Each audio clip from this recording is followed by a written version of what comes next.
Hi again, it's Aaron on day 3 of the Be Kind to Your Mind challenge.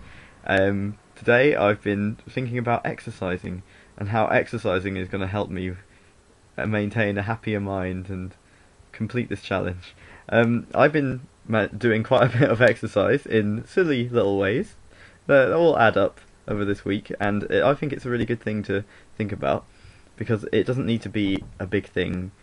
Exercising doesn't need to be as big as joining a gym and then having to do loads of running or loads of weights or anything. It can just be a little change that you make towards your own well-being. I'll talk about what I've managed to do over the course of this week. So little things like I managed to do some stretches on Monday when I got home. I felt a bit tense in my back, so I looked on YouTube to see if I could find some back stretches. And there's so much information out there on YouTube. Just little things. It made my back feel really good. So I'd recommend that if that's something, especially if you've got a job where you sit down a lot. I work in town, so I don't live that far away from town. It's about 40 minutes walk, but sometimes I get the train because in the morning, you just can't be bothered. But I felt good actually walking to work earlier this week. So that's another thing that I might recommend that you do. And also, I've just been going round. Like yesterday, I went round, had a quick walk round the park on my way back.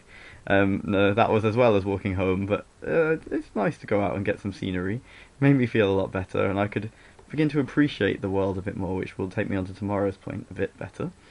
So those are some things you could do. As well as that, it doesn't cost that much money to go swimming. You could just go to your local pool. I think it's usually around £4 or £5, and just go for a swim, and you can relax as much as you want. You could work as hard as you want. That's a good thing to do.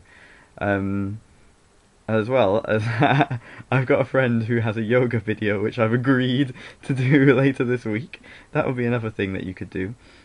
Free exercise videos, or you can get them quite cheap from places like CEX. They don't cost very much. Or you can even find them online actually, as well as stretches. So there's some things that you can do with exercise. Remember the 5 steps, G.R.E.A.T. So we've got giving, relating, exercising, appreciating, and trying out. So there's quite a few things that you can do towards them. And I hope that I've given you some ideas about exercising that don't require you to go work up the effort to go running late at night or joining a gym. There's plenty of little ways you can do it. As well, I've just thought if you caught the bus into work, for example, you could just get off a couple of stops early, or 1 stop, 2 stop, however much suits you. So that would be another thing that you could do. Okay. I think I've given you enough information to think about today with exercising. Thank you very much for listening, and I'll see you tomorrow.